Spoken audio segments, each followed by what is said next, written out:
Olá, meus queridos alunos OABeiros. Nós estamos muito felizes em recebê-los aqui em nosso curso preparatório. Meu nome é Thaís Araújo, sou professora de Direito Penal e Processual Penal no curso Êxito. Nós estaremos juntos nesta jornada que é desafiadora, mas é gratificante. Saibam que é possível obter a aprovação, a tão almejada, tão sonhada aprovação na prova da Ordem dos Advogados do Brasil. Com o estudo orientado, com a metodologia correta, com o acompanhamento das aulas, a resolução das questões, é perfeitamente possível você conseguir a sua aprovação.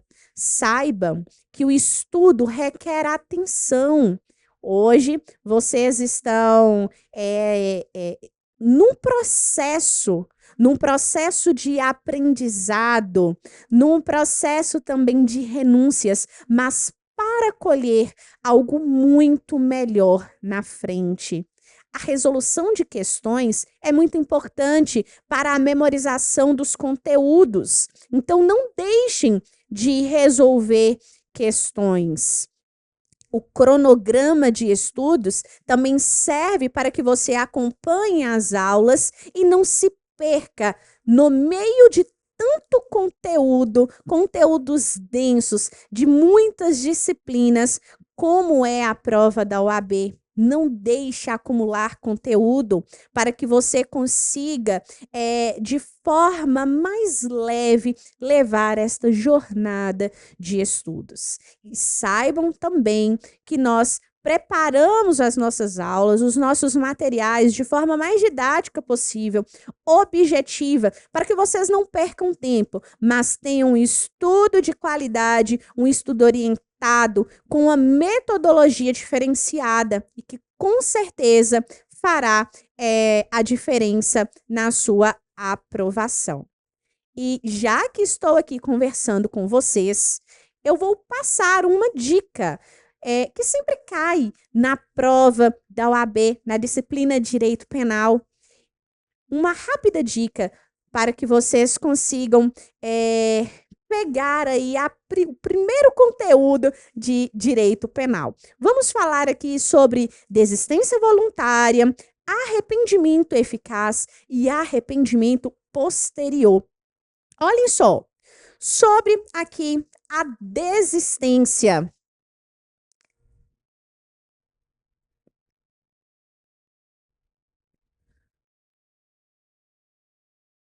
voluntária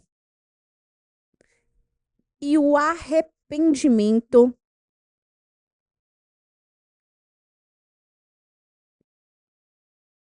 eficaz. Em poucas palavras, você precisa saber o seguinte: aqui, tanto na desistência voluntária quanto no arrependimento eficaz, o agente não consumou o crime, não houve a consumação do crime, não houve a consumação do crime.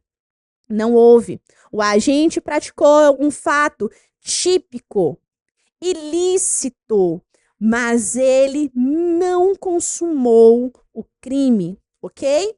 O que nós precisamos saber aqui sobre, primeiro aqui, a desistência voluntária. Sobre a desistência voluntária. O agente iniciou os atos executórios,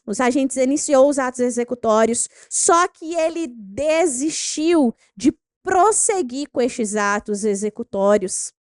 Ele tinha todos os meios ali em sua mão para prosseguir com estes atos executórios, só que ele resolveu parar. Ele podia, mas não quis. Imaginemos o seguinte exemplo: uma pessoa, a fim de subtrair os bens pertencentes à casa da outra, pula o muro, arrebenta a janela e entra lá dentro desta casa para subtrair os bens. Só que, após pular o muro, ele resolve abandonar a empreitada criminosa. Ele desistiu. Ele podia prosseguir, mas ele não quis. Ele tinha todos os meios necessários ali em suas mãos para prosseguir com estes atos executórios e chegar até a consumação daquele crime, mas ele desistiu voluntariamente. Voluntariamente. Aqui, neste caso, o agente ele vai responder pelos atos até então praticados, já praticados. Se ele não subtrai os bens, nós só temos até aqui, então, o crime de violação de domicílio. Ele não vai responder pelo crime de furto, porque ele desistiu voluntariamente de prosseguir naqueles atos executórios, ok? Então, ele vai responder pelo crime de violação de domicílio. Nós não podemos confundir aqui a desistência voluntária, quando eu digo que ele vai responder pelos atos até então praticados, com a tentativa do crime. Com a tentativa do crime. Porque na tentativa, o agente, ele deixa a empreitada criminosa, ele não termina a sua empreitada criminosa, ele só não consuma um crime por circunstâncias alheias à sua vontade, diferentemente daqui, da desistência voluntária, que ele desiste porque ele quer voluntariamente, ok? Agora, tratando sobre o arrependimento eficaz, aqui no arrependimento eficaz, o agente utilizou de todos os meios necessários para a prática do crime, só que ele ainda não chegou à consumação do crime. Ele ainda não consumou o crime. E ele se arrepende eficazmente e trabalha no intuito de salvar a vida daquela vítima. Imaginemos a seguinte situação. Eu, na intenção de matar a minha vizinha, eu disparo a arma de fogo contra ela.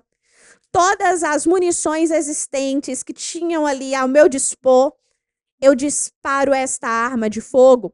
Só que eu me arrependi. E antes de consumar o crime de homicídio, antes do falecimento, antes dela ir a óbito, eu a socorro, levo para o hospital, ela passa por um procedimento cirúrgico e sobrevive. O arrependimento foi eficaz. O arrependimento foi eficaz. Se esse arrependimento ele é eficaz e tem que ser eficaz, o agente aqui, ele vai responder por aquilo que ele efetivamente praticou. E no meu exemplo, vai responder pelo crime de lesão corporal. Ele não responde pelo crime de homicídio, e sim pelo crime de lesão corporal, caso tenha lesionado a vítima, ok? Agora, esses dois institutos aqui, é diferente de arrependimento posterior. No arrependimento posterior,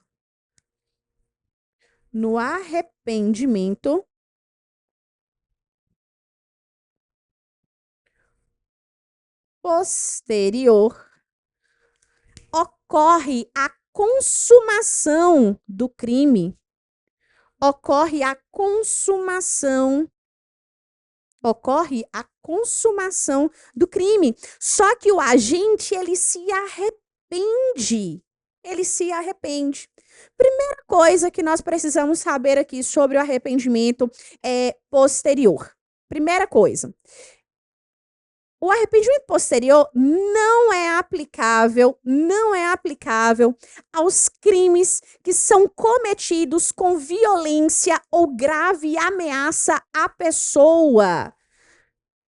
Crimes cometidos com violência ou grave ameaça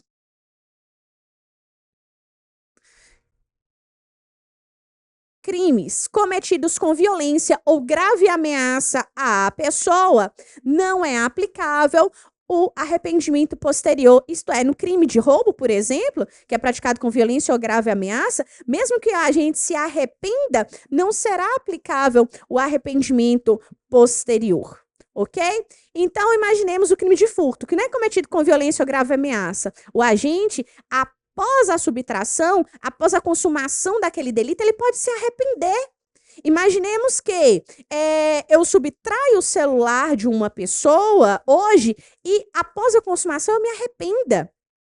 Aí amanhã eu vou lá e devolvo o celular para o proprietário. Eu me arrependi posteriormente. Só que aqui, atenção, esse arrependimento posterior, para ser aplicável, o agente ele precisa se arrepender até o recebimento da denúncia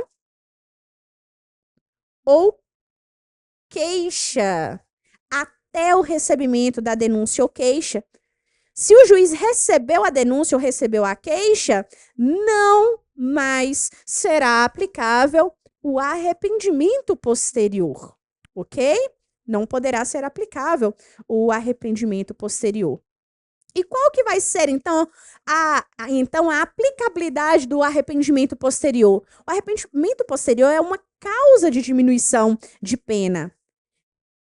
Será aplicado, aqui uma causa de diminuição de pena, de 1/3 a 2/3, ok?